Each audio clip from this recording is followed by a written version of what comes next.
Hello, everyone, and welcome to this episode of the Uncaged podcast. I'm delighted to be back with you, and I'm also delighted to be bringing you another wonderful guest. And this week's wonderful guest is Lucy Orton. So Lucy is a certified positive psychology coach, a podcaster, and an expert on self-sabotage. Her weekly podcast, Self-Sabotage to Success, which I would highly recommend you go and check out, is in the top 5% of podcasts globally and has reached number 7 in the Apple Entrepreneurship charts. So well worth going and having a listen. And Lucy empowers female entrepreneurs, ultimately at the moment, to step away from mindset gremlins and their critical inner voice and into their rightful space in the world. And she's passionate about championing women so they're able to completely shift how they see themselves and go and create the lasting impact for themselves in the world that they desire and for others as well. So, all that being said, in this episode, Lucy and we talk about so many things that relate to self-sabotage, and I am no stranger to self-sabotage myself. I've been tripping over myself for years, honestly. And so I was really grateful to have this conversation with Lucy and to connect with her. And I think you're also going to find this a really, really valuable episode. We talk about some of the biggest ways in which we self-sabotage that she's seen from all the clients that she's worked with. And we talk about, okay, how do we start moving away from this self-sabotage, as well as like, where does it come from? We drop in a little bit about people pleasing in there as well. And we throw in a bit about self-identity and how difficult it is to shift your self-identity. And that forms a big part of self-sabotaging as well. And honestly, Lucy is just super down to earth, really eloquent in how she speaks and how she explains what she does. And I really feel that if you're anything like me, you're going to go away from this episode thinking, oh, I'm not alone, which in itself is going to help you to shift out of some of that self-sabotage and bring some self-kindness into the mix, some self-compassion, which is another thing that we talk about as one of the keys to really moving out of self-sabotage. So I know I found this conversation really, really helpful and took a lot from it. So I have no doubt that you will too. And as I mentioned in my description of what Lucy does and who she is in the world, if you want to find out more about this, please do go and check out her Self-Sabotage to Success podcast. You can find her pretty much everywhere, and you can also find her on Instagram and LinkedIn, Lucy Orton on LinkedIn and Lucy Orton Coach on Instagram. And she's always putting out really valuable content, so well worth going and following. And yeah, I'm just really, really delighted that we connected and that I've been able to bring this episode to you. So I am going to be quiet now and let you dive in and listen to the episode. And I would love to hear your thoughts and how this hopefully has helped you. So enjoy.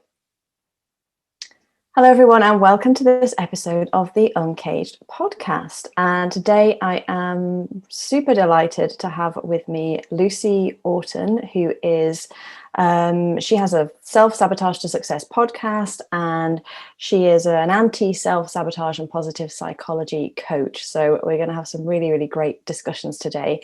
Thank you very much for joining me, Lucy. Thank you so much for inviting me. It's great to be here. Thank you. Yeah, I'm really looking forward to our discussion. I think your self-sabotage to success approach, mission, it really ties in with the people-pleasing side of things that I'm now working on as well. So I think we're going to have some really good discussions. And interestingly as well, I think you are also a career changer like me. So perhaps we could start there with how did you come to be doing what you're doing today? What were you doing before? Yeah, sure. So hello, everybody. I'm Lucy Orton. And as Corinne said, I'm a podcast host of Self-Sabotage to Success. And my main work is with female entrepreneurs who are purpose-led, but who need to get past that self-sabotage that's holding them back. And prior to being a coach, many years ago, 12, 13 years ago, I left my job in corporate because I never felt like it was the right fit for me. It felt inauthentic from almost the word go. And while I gained so much from that career, and it was absolutely awesome in retrospect in lots of ways, something didn't feel right. So I was always on the lookout for something else. I started my own kind of journey away from corporate in 2008. And I initially went into the world of speech and language therapy, which I loved. And I got real kind of flow for the first time, thinking this is purpose-led, this is fantastic. And I did that. I went through the research side. I did to work towards a PhD in speech and language therapy. And then when I had my third child, I made another shift again into coaching. And I started off with psychological training and working with people with all sorts of mental health issues. And from that, I became a positive psychology coach. I became absolutely obsessed with positive psychology and how it can really be a balm for so many of the self-sabotaging behaviors that we have. And in recent years, I've really narrowed my focus into female entrepreneurs, and I absolutely love working with women. Usually my clients have had a corporate life. They're ex-corporates. It's not always the case, but it really is quite frequently the case. And now they're having to tackle these self-sabotaging behaviors that maybe they've been forgetting about or pushing down for many years, and have realized when they're really in the depths of doing their own business, they have to tackle them and they have to push themselves past self-sabotage so that they can make the most impact with their purpose and their mission, and so that they can have a great life and a great sustainably designed business. So yeah, that's my journey in a nutshell. Yeah, it's fascinating, actually. Some parallels there. I've had multiple career changes, and it's interesting as well. You can kind of see that there is a thread, even though sometimes these things seem like they're quite disconnected. There's a thread there. It's very purpose-led and working with people. And yeah, I think it's when you talk about corporate and how you come out of corporate, and I certainly have found like running my own business or starting my own business has been the wildest journey of self-discovery that I possibly could have gone on, and all of these things about myself that I didn't even know. I thought when I was in the corporate world that I was just like a go-getter, nothing was going to stop me getting my way, and then I come out and try and start my own business. I'm like, what is wrong with me? Why am I struggling over these things? Why am I floundering? Why am I not able to move past certain things? So yeah, it sounds like it's not just me. No, I totally agree. And I think that's what's so interesting about starting your own business and kind of being more intentional about how you want to spend your life. It can be really confronting, and it can really make you have to consider this new self-development journey, because you're not on autopilot anymore. You're doing something where you're making the choices. There's a real why behind what you're doing, which is wonderful, but it's also, it can raise to the surface a lot of the issues that maybe you've been suppressing or not so aware of when you're just on that treadmill of each day you're kind of being told what to do, or, to a greater or lesser extent, you've got somewhere you need to be. And when all of those structures are removed, it's incredibly freeing, but it is confronting at the same time. It's almost like there's a kind of defined path when you're in a corporate, because somebody's been there and done it before. Whereas when you come out and you're creating something purpose-led that is your purpose, you're carving it out for yourself, which is great because it gives you so much freedom. But it's also like, I've kind of got no nice boundaries to work with. Yeah, definitely. And I think that sort of sense of when we come out of corporate, it can blow the lid off this pathway in life, that we feel like, oh, actually there is another way, and I've sort of been fed a bit of a line. I've kind of ticked all those boxes and I've done the right thing, and actually it didn't ever have to be that way, and it certainly doesn't have to be that way going forward. But there's kind of then a new space, a vacuum really of ideas and structure that you have to fill in your own way and create your own rule book, or rip up the rule book and create your own sort of structures and ideas. And also create something that's sustainable, that's not just going to lead to burnout. Because in a corporate world, that's often what can happen. And when you're creating something for yourself, absolutely it can still happen, especially if you get stuck in that sort of corporate programming and feeling like you need to stay in that presenteeism, in that toxic busyness. It can really create problems for you down the line. Yeah, Again, I can totally relate. I came out and I wanted to do things differently. I wanted to live differently. I was like, I don't want this 9 to 5 and all the and then I came out, and because that was pretty much the only way I had known since I started working, and also in school, it was worked pretty damn hard. Even at university, I was definitely an anomaly. I worked pretty damn hard at university. Me too. And then it's like, I want to create something different, but this is the only way I know. So I ended up creating, the very same structures and the same rules and the same rigidity almost, even though I knew better, having done all the energetic work and understanding the importance of being in the right energy above and beyond like just slogging your guts out. It's a hard habit to break. So I guess one of the things that I wanted to ask you is, with your clients, what are the most common forms of self-sabotage that you see? And it sounds like this is perhaps one of them. Yeah, definitely. Getting out of that sort of corporate pathway is a big one. And the huge amount of reprogramming that has to go on. I was talking to a client yesterday and she was showing me her to-do list, and we were working together on some productivity. And then she was explaining to me how the previous week what she had done was not on there, and she explained it. And it was really important for the business that she's creating, which is highly complicated and across 2 continents, but it wasn't stereotypically business related. It was actually to do with her family and managing how that was going to work, and visas and that kind of thing.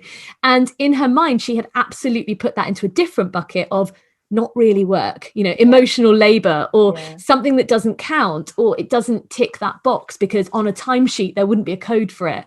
And I think that's an example of where we can self-sabotage, because you can end up feeling really bad for spending time doing things which absolutely count as work, absolutely are part of your business. But in terms of the kind of broader self-saboteurs that I see, there's lots of common themes.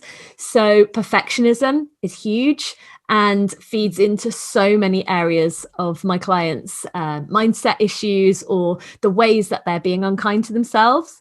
And it can really massively hold them back in terms of taking those actions, because they want to get everything right first time. They want to be that person you just described that did really well at school, that did really well at university, that people pleased and got the ticks in the boxes and the grades where they needed to. But suddenly in the business world, you have to be a bit more experimental. You have to be ready to fail forward. And that can be really difficult to adjust to. So perfectionism is huge. Another massive saboteur is fear of judgment. So the fear of the judgment of others, which really stems from judging ourselves and having that perception that our own issues around our self-esteem or insecurities come to the fore, and we imagine that the people on the other end of social media, on the other end of a call, are judging us negatively. So that's a really huge one that I work on.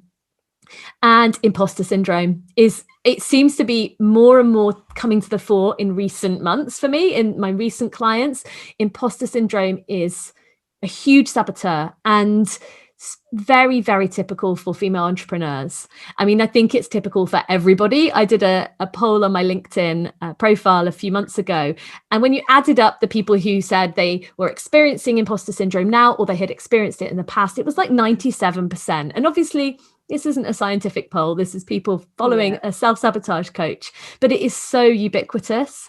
And also really important to talk about, because when we mention and raise the issues of imposter syndrome, we realize how common it is and how able we are then to start to take some of that power away from feeling like an imposter, feeling like you just got there by fluke. Yeah, it's I can definitely relate to all 3 of those major things. Like I never considered myself to be a perfectionist until somebody gave me a book called Too Perfect. And I think it's a really old book. It might not even be in print, but if you're watching, listening, go and have a look for it. And I read it and I was like, that is me, like 100% me. Get out of my head. Exactly. My version of perfectionism was that I did everything right, and everything was correct, and everything was like structured and tidy and neat. And no, that's not actually what perfectionism is. Like Yeah. a much bigger thing than that.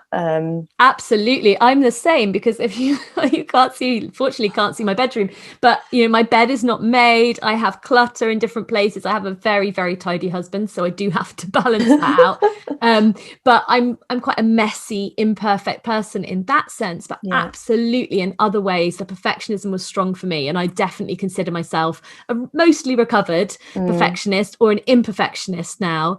And in fact, when I launched my podcast, it's called the Self-Sabotage to Success podcast. Actually, it was when I name changed it, and I did all the graphics. I got the graphics done in whatever format, and they were sent to me. And then I realized about 2 days into it, or a day into it, that I had left out the hyphen between self and sabotage. So I had to go back and change it all. And I really resisted changing it historically. So I left some stuff on Instagram. I think you probably still find it if you search back far enough, without the hyphen. And that is something that I would have struggled so much with in my teens, in my 20s, and probably in my early 30s. So, and that's just one small example, but there are so many in terms of ways that perfectionism comes out. And I've had the same thing you've described, where clients will say to me, no, I'm not a perfectionist. And they'll give me a lot of reasons that say, in this way I'm imperfect. But at the crux of it, at the core, when we look at some of those deeper questions around perfectionism, they really start to recognize that they have those tendencies. Yeah, it goes pretty deep. I'm going to read my book again and do an episode on it, I think, because it's just it's really interesting once you start to delve deeper into it. And it really does. It's just, for me at least, it's that I just need to learn a bit more. I just need to know a bit more. I need to be a bit better before I start. That's really true. And actually, that's another major saboteur that I come up against, which I call procrastinating. I didn't term that. I think I heard it from Denise Duffield Thomas, or Thompson. I never remember her surname. Thomas. Yeah. She said about it, and I think it's so spot on. And I definitely suffered from that, in the past, especially coming from a very academic, sort of straight-laced background where I ticked all the boxes. And actually the beauty of not procrastinating and just jumping in and giving something a go, and having that inner belief that, okay, I've got skills, I've got those elusive transferable skills that I can use to approach this. I was talking to another client the other day who wants to set up as a virtual assistant, and I was saying to her, you have to just say that you are a virtual assistant, because you absolutely have the skills. There's no question. But if you faff around not being sure about that and waiting and doing a qualification and a certification that you don't need, just holding yourself back. So and keeping yourself stuck, basically. And it's I'm experiencing it with things outside of business in life, where, say relationship, I'm not ready. I need to just fix a few things. I need to be in a better place before I get in. And then it just happened and I'm in it. And I'm like, okay, I can do all the learning that I want to do, and thinking and self-discovery and whatever it is. But until I'm actually in the situation, I'm never going to know how I'm going to respond. I'm never going to have the opportunity to then learn and grow. So I was like, oh, okay. Yeah.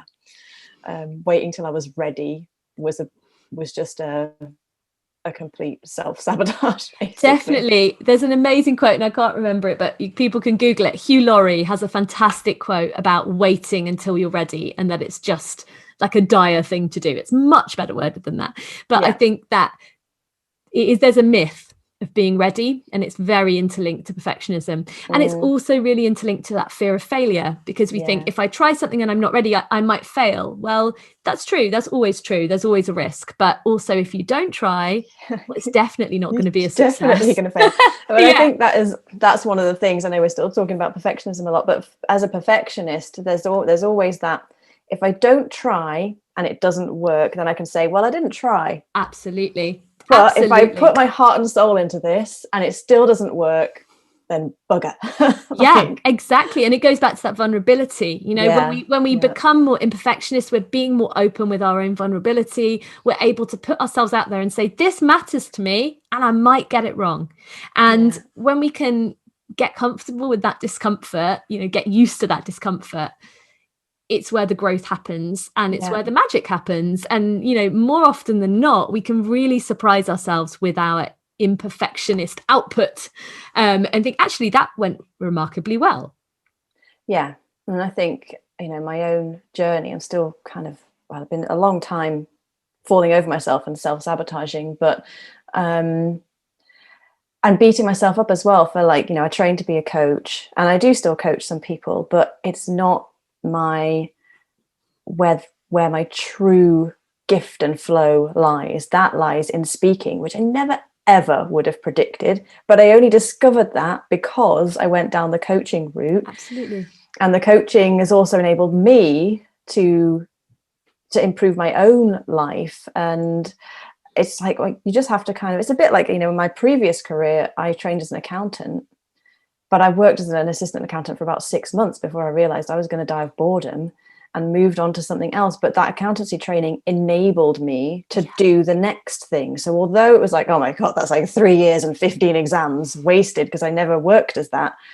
Oh no, not really, because you were able to draw on that in what you now do. So it's kind of looking at your path and being like, absolutely. I love that, and I completely agree, because there's so many things that we can retrospectively pull out of our past experiences. And I don't mean that in a kind of toxic positivity way, like, oh, it's brilliant when I worked in corporate and I didn't really enjoy my job. yeah, But actually, I know that when I left corporate and I was doing my speech and language training, suddenly one day I thought, oh my God, I'm really good at this presentation lark for the speech and language therapist. I'm really good at the facilitative therapy, which was something that other people struggled with. But I was able to think, oh, I'm directly pulling these skills from corporate. yeah. And similarly, like you said, with that sense of purpose, I loved speech and language therapy, but it became not the right choice for me as I had my family and changed location and wanted to do something slightly different. And I really wanted to be my own boss. But I don't regret that time, because it was absolutely part of that journey of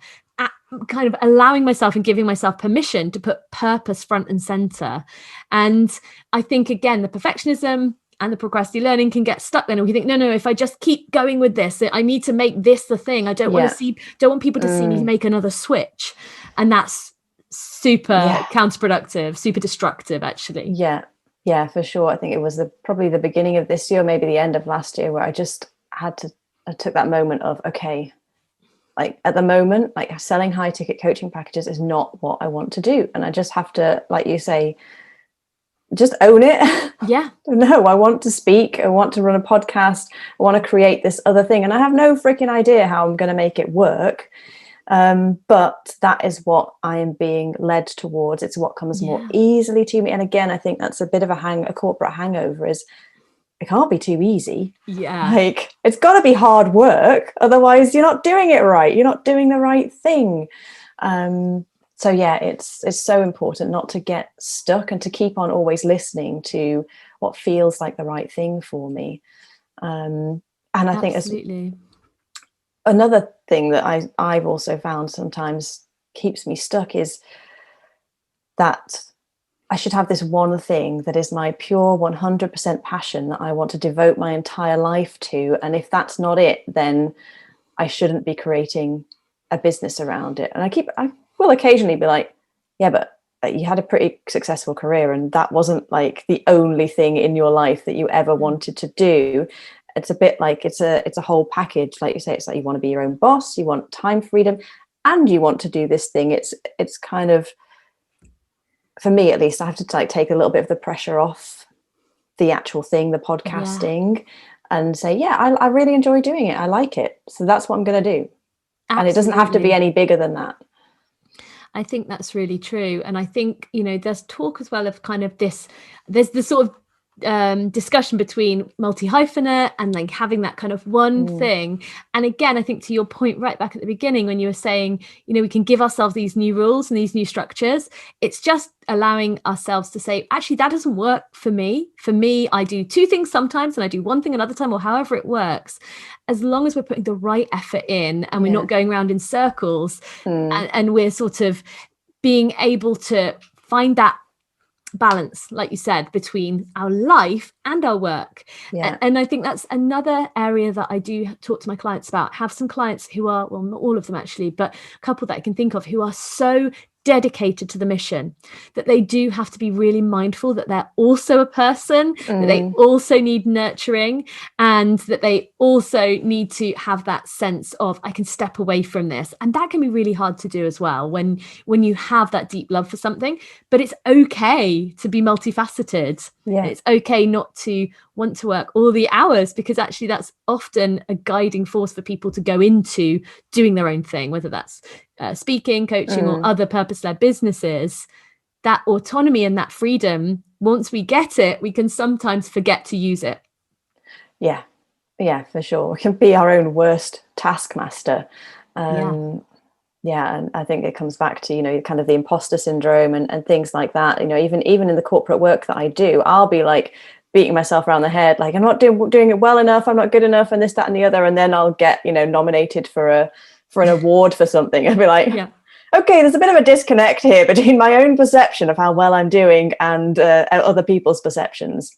Okay. Absolutely. And I think, again, and I know we keep coming back to perfectionism, but I think that's where the practice of being imperfect can be really helpful, because if you give something to someone, you hand something in, or you do something and you think, I didn't have quite the most ideal amount of time to spend on this. I'm not sure I've dotted all the I's and, crossed the T's, but I'm going to do it anyway. I'm going to give it over. And then you get this fabulous feedback. It's really helpful in terms of pulling down some of those ideas that we've got around there only being one way of doing things, and it has to look busy and it has to be stressful, and can't be too easy, as you said. Yeah, exactly. And gathering the evidence to contradict the beliefs that you've been wandering around with is just so important. Oh yes, absolutely. I love evidence, busting busting things with evidence, because it's so powerful, and it really can bring us into recognizing how irrational we are. Even scientific people, even people with backgrounds in things that are very rational, when they start to look at their own evidence gathering for themselves, it's often incredibly subjective and not kind of looking at it in any kind of scientific or pragmatic way. And I guess that's the next question is, okay, what do we do about these things, the perfectionism and the imposter syndrome, and where do you even start with changing it and unpicking it?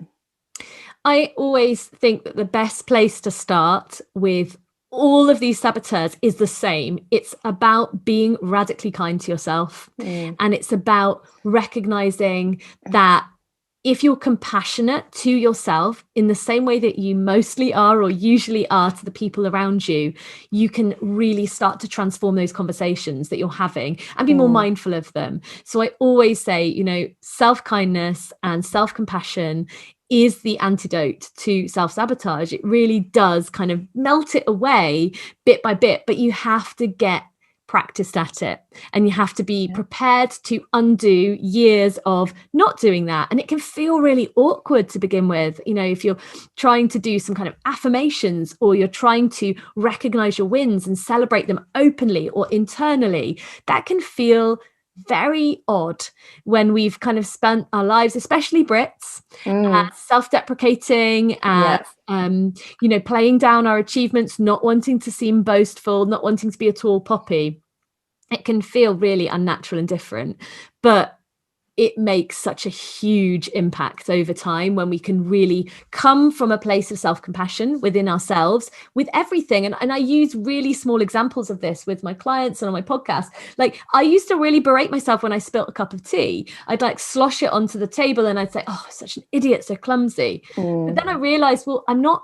The 99 times out of 100, or maybe I'm quite clumsy, so maybe 85 times out of 100, I put the cup down. I'm not doing the alternative. I'm not saying, wow, you put that down so well and you're just really on it today. And great cup of tea, by the way. There's none of that. So we have to really swing the balance in our favor. And it can feel weird at the beginning, but it's absolutely worth it. And it makes, if you think about it logically, it kind of makes sense, actually, that if you spend your entire life berating yourself and it's caused you to self-sabotage, then the way out of it is to actually start praising yourself and noticing the good things. And it's such I guess I've been having this realization myself recently about various things, is a lot of it is just habit. Like a lot of the way that I'm thinking and my automatic go-to thought or belief about something, like, this is just habitual. It's only because I've thought this way for so long. And I think one of the things for me that I'm so grateful for is the awareness that I now have, where I can, you know, I will, again, if I come back to the relationship piece, because that's definitely one of my challenges, I'll have this thought and my mind will be off down its little path of creating this story, because our minds do like to have a good story created.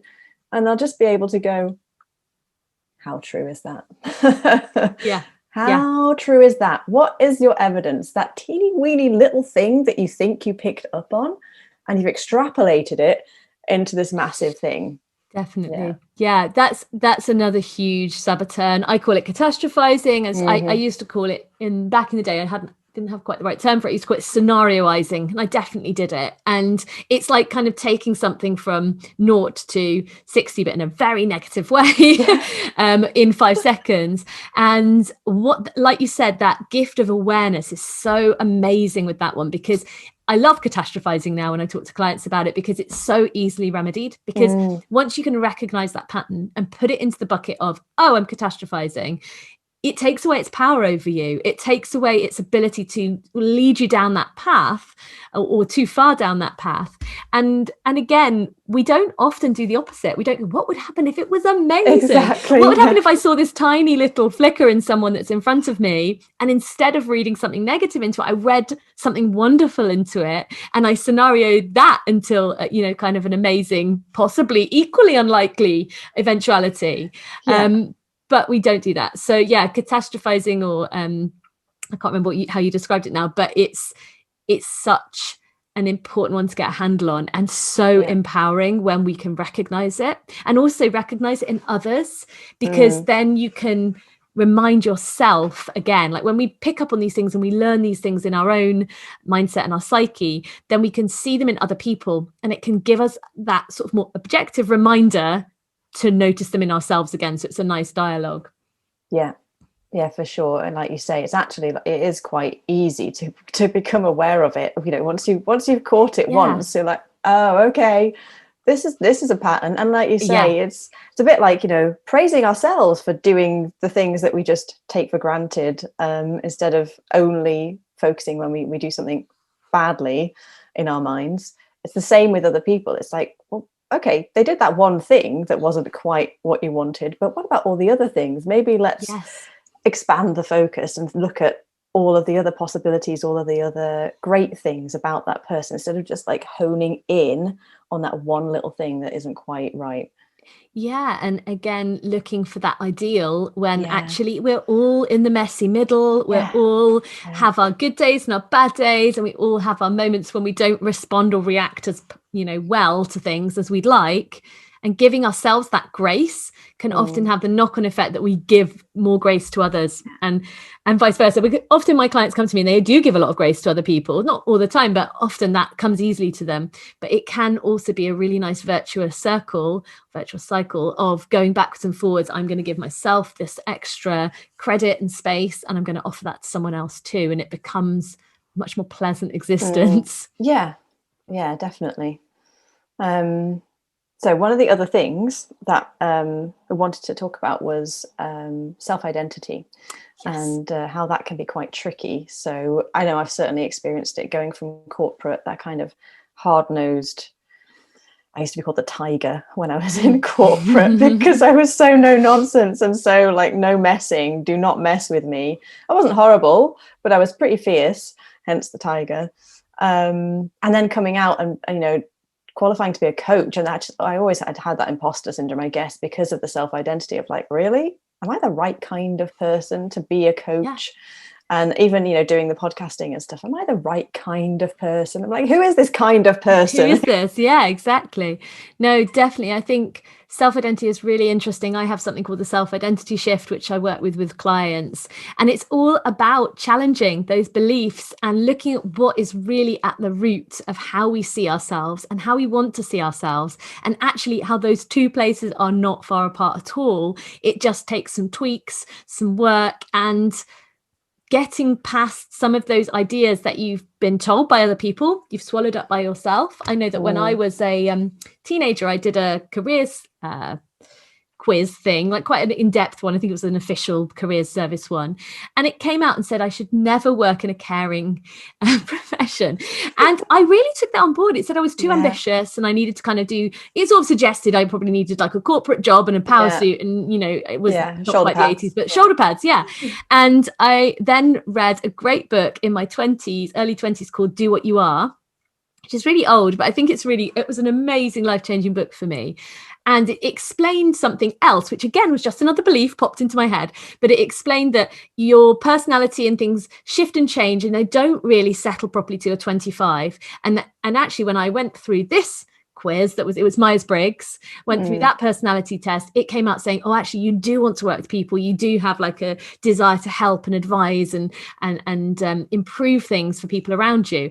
And it was totally groundbreaking. And it absolutely shifted from the kind of shoulder pads to, or it made me able to think it's not shoulder pads at one end and like a caring nurse at the other. There's a spectrum and I can shift my self-identity within that. So I'm really passionate about opening people's minds to, they can be that person. There isn't, you know, to your point earlier, a kind of person. There's just you and what you can bring to the table, what you offer, what your strengths are, and you get to choose that. That's the beauty of it. And you can shift course at any time. Yeah, 100% you can. And I think, so I've gone down paths of, I've done Myers-Briggs, I've also done an Enneagram, and I also found astrology and human design really, really helpful as well, which are things I never would have touched like 10, 15 years ago. They would have been just woo-woo nonsense. Who needs that? But they've been really helpful for me in kind of reconnecting me with, oh, this is who I actually am. And you start really starting to recognize those things in yourself. I think it's, no, sorry, carry on. Okay. No, go ahead. I think what's really interesting is whatever tool you use, the really important thing is that you give yourself the space to ponder on who you want to be and give yourself take away those kind of constraints of thinking I have to fit into a box. And so all those tools can be really useful. And you know, I'm no expert in personality tests, but I use some particular strengths assessments with my coaching, and they just prove fantastic discussion points, jumping off points, and can really just sow a seed of where you want to go next and give you that sort of vocabulary really to explore and see who it is that you want to experiment with next. Yeah, it's a great way of looking at it. It kind of takes that pressure off it of being like a fixed, this is me, I'm fixed, and this, I can't do anything about it, and therefore I'm fixed in the paths that I can possibly take. And it's just not true at all. You know, a bit like you, I would always say I'm not a people person. Like, I'm not a people person. And yet, you know, when I was working in corporate, I was never the best accountant. I was never the best like SAP consultant, you know, technically. People really wanted to work with me though, because I just, how to explain it, I just had this love for the people that I worked with and really wanted to help them. So it wasn't like I was wandering around, like you say, wanting to be a nurse and wanting to sacrifice my entire life to take care of everybody else. No, my way of doing it was, oh, you need some help? Oh, well, I can help you. And here's how I can help you. I can teach you this. I can show you how to do this. And that is very much my way of helping. And absolutely, okay, actually that is, you know, it's fine. You know, you don't need to be this nurse, this Florence Nightingale person in order to help people. It comes in so many different forms. Yeah, and I think it goes back to quite a kind of all or nothing way of thinking, that we feel that we have to be, you know, one way or the other. We have to fit into some kind of box, and actually we can be much more sort of malleable than that. And something else, which a really nice concept that I like, is the in positive psychology, is about the end of the story. We can really feel like at any given point, well, I'm at the end of the story now, and this is me, and I've grown, and I'm at this point, and probably for the next 5, 10, 20 years, I will be like this, and I will have these thoughts and these priorities and this sense of who I am. And actually we're going to change as much again. So in the next 5 years, there'll be a huge shift. In the next 5 years after that will be someone else again. And it never ends, but we can often have that, well, it does end eventually. Yeah. But we can have that feeling of, oh, I'm there now. I've done it. I've made this change. And again, then we get stuck in the thought of, oh, and now I can't, move on. I need to stay with what I've chosen. And absolutely, it's not the case, because we're always changing and growing and developing. That's life. Yeah. And I think that is something certainly in life and also in your business, at least for me, to really keep in mind all the time. This is actually a journey. There isn't a destination. I remember when I was doing my accountancy qualification and I passed that final exam. I'd worked like 3 years of working and studying at the same. It was my life, like passing these exams, because I had this, when I've passed this exam, my life is going to be changed, and I'm going to be set for life. I'm going to be happy and I'm going to be rich. I passed that exam and I was like, nothing's changed. Oh, bugger. This is just like a small dot in the journey of life. I think that's a trap that I can certainly easily fall into, is aiming for this destination. Be like, well, hang on a minute though, I need to enjoy, if I'm enjoying the journey, then I'm going to enjoy the destination. But if the journey is really sucky, then I'm not going to enjoy the destination. And also recognizing, but that destination is just the next point for the next part in the journey. Totally. And I think the idea of the journey, it's so sort of cliched now, but it's absolutely critical to understand. And it's critical as well in terms of kind of wider well-being and self-kindness and feeling like you're not self-sabotaging. It shows that it's not an all and done situation. You're like, okay, I've done it now. I've sorted my mindset out and I'm never going to fall down any kind of self-sabotaging rabbit holes again. That's unrealistic. It needs to be maintained. We need to give ourselves space and time to enjoy what we're doing and to recognize what we're doing, and that will carry on. I kind of liken it to physical activity. You have to be prepared to get up off the sofa several times a day forever. Unless there's a medical reason why you can't, you need to move your body. And the same for healthy eating, the same for keeping a healthy mindset, and the same for that self-development piece. Yeah, for sure. It is, I don't know, I always, when I find myself writing about journeys, I'm like, I don't really like using that word, but I can't think of a different one. But I certainly have also I haven't parked all of my personal development, but I've recognized that I was just stuck in a trap of trying to fix all the time instead of actually getting on with it and being like, you know what, I'm actually okay. Like, there's nothing wrong with me. Yes, like you say, we're always there'll be little things that we need to look at and keep an eye on all the time. So just get on with the living. Yeah, I agree. And I really subscribe to the coaching model that you're not broken. You've got everything you need. You just might need to shift it around a bit in your own mind and move yourself into a slightly different place. But you've got this, and you can kind of make these changes. And I think that's really empowering. And again, the opposite sometimes of what we expect. We kind of want this miracle cure. We want to take a pill and just suddenly ping, everything's better.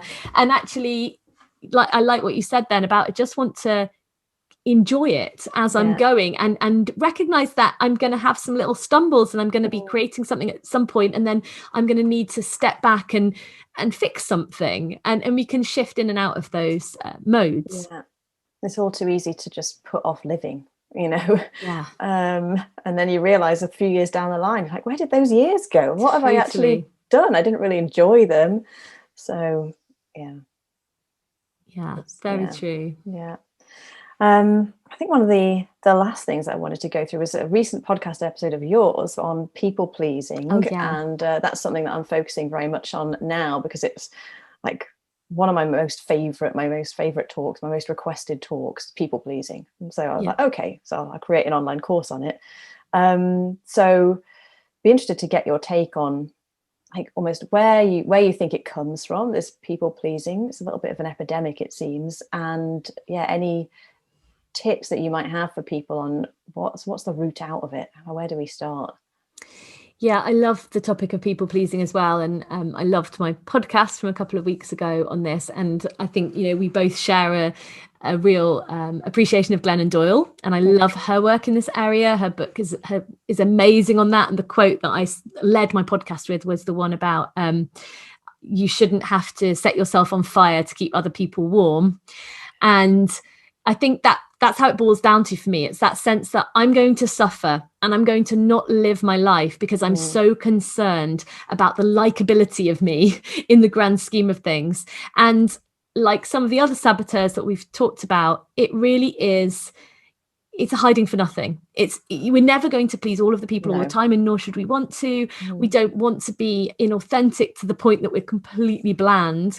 But yeah, it's a really strong feeling. I think it comes from that desire to belong, from that desire to be part of the pack or the tribe, and that fear that if we say or do the wrong thing, we're going to lose our chances of survival, on some very fundamental level. But yes, I do think it's an epidemic, especially amongst women, and especially in terms of prioritizing themselves can feel really the opposite of pleasing others, and making decisions that are for them can feel very selfish. And when we unpick that, it's not at all. But we have these hang-ups of trying to appease those around us, trying to also people please no one, like just a kind of societal idea of what we should be doing. To go back to the stuff we were talking about at the beginning, that pathway or that rule book that we're all trying to follow. And again, it's just a hiding for nothing. It's such a waste of our energy and a waste of our potential when we've got one eye kind of behind us thinking, what does that person think? Is this imaginary group of people going to, not buy into me if I don't do X, Y, and Z? But your course sounds fantastic. Yeah, I hope so. I hope people find it fantastic. It's one of those where I started delivering the talk and then just started delving deeper and deeper. And I was like, oh, holy crap. This goes pretty deep. And like you say, it goes back to tribal, so pretty primal stuff is the reason that we really don't want to be kicked out of the tribe.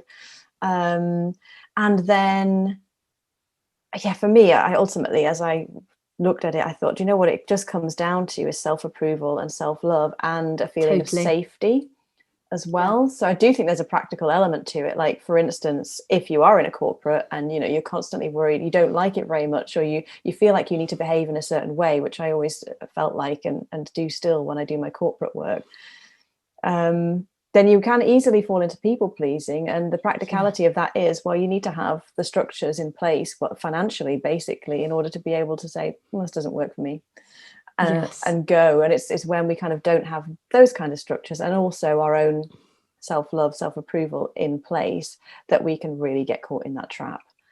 Definitely. It's that sort of seeking the esteem of others instead of really focusing on our actual self-esteem. And something that I'm really passionate about is people see, often when they haven't kind of delved into this stuff before, they see self-esteem as something that kind of other people might bestow on them, and actually forget that it's purely from within, and it's what you believe about yourself to be true, and that you can remove a lot of those judgments or ideas of others from the equation. But it takes a lot of unpicking. And I do think the corporate world, absolutely, you by nature of it, to survive in the corporate world, you have to usually people please. I mean, there is always like the maverick in the office who gets away with it because they get away with it. Usually male, and they're a bit of eccentric and they're kind of just brazening it out. But that doesn't feel like it's the case, I think, for many or most women, which is why they can feel like a square peg in a round hole. And I like what you're saying about creating those structures, which means that you don't have to work and live in a world where people pleasing is like number one skill or, up there, because that's a really inauthentic way to live. It lacks autonomy and freedom. And I do think as well about the kind of tribal element and the safety element. It goes back to our brains really skew negative because they still think we're out there in a frightening survivalist environment, that there's bears and wolves, and that we need to look for threats. And in the same way that we don't need to be in that heightened heightened state of fight or flight, we also don't need everyone to like us anymore. Actually, the world is big and abundant enough that we can find our own tribe, we can find our own people, and we can please ourselves, really.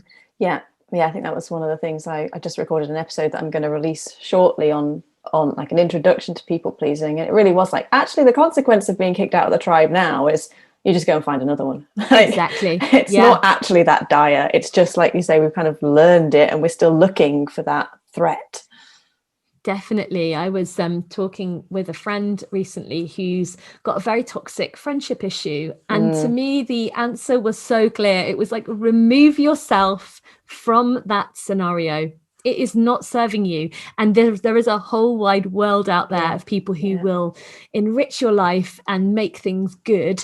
You don't have to stay in this abusive friendship. Yeah. And I certainly found myself in a position like that, with a colleague who then, I adjusted myself so much, adapted myself so much in order to kind of not to fit with her and to kind of manage her volatility. And then, when I left the corporate, she still wanted to stay in touch, and I did for a little while. And eventually I had to use Brené Brown's mantra, which I'm sure the choose discomfort over resentment mantra. Yes. Where I just had to say, come on, Worsley, like, you cannot going to spend 3 months dreading the next time that she wants to meet up, instead of that momentary discomfort of saying, look, I don't think this isn't for me anymore. And that's all it took, was one text message of, I'm really sorry, but this isn't for me anymore. And it was, and it's done. It felt bad because I felt mean, but but that feels less bad than dreading the meetups. So it's less mean than it would have been to yourself to carry on that relationship. And to her as well, because it's inauthentic. It's like, if you don't really want to, then it's not, you're being manipulative. You're just you're not being honest with that person. They deserve to spend their time with the people who really do want to spend their time with them. So absolutely. Yeah. I think that's also touches on something. I think I said this in the podcast, but when we are trying to please others and we feel like we can't say no, we're actually doing them a disservice. We're not giving them the right boundaries. We're not giving them the right impression. And actually, even though, it does feel awkward and difficult, and it takes some practice to be quite bold in terms of, no, this doesn't work for me, or no, thank you. In the long run, it's much kinder to everybody else. And it's more clarifying as well. If we're saying, no, actually, I'm not going to do that because it doesn't fit with my time, my desires, my morals, or whatever it is, it's much clearer to everyone around you. Yeah, for sure. Wow, I think we've covered quite a few things there. Yeah, it's been a really great conversation. Yeah, thank you for that. So I know one of the things you want to direct people to most is your podcast. So let people know where can they find your podcast. They can find me everywhere. I always say, if you can't find me, please let me know. But I think I'm everywhere. So the podcast is called Self-Sabotage to Success, with a hyphen, but you don't have to put that in when you're searching for it. I've checked. And I'm also really active on LinkedIn and quite active on Instagram. So on LinkedIn, I'm just Lucy Orton, and on Instagram, I'm Lucy Orton Coach. And I always love to chat with people. I'm very open to hearing how you find the podcast and, feedback and so on. And it's been absolutely brilliant being on the program with you today. It's been a lovely, very interesting and very kind of like-minded conversation. So thank you so much. No, my pleasure. Really, thank you so much for coming on. And I can certainly recommend the podcast. I've had a listen to quite a few episodes, so it's well worth going and having a listen to. So thank you again so much for joining me. It's been really, really great. And as I said, go and listen to the podcast. It's definitely going to be worth your time. And I will look forward to speaking to you all again on the next episode of the Uncaged podcast. So bye for now.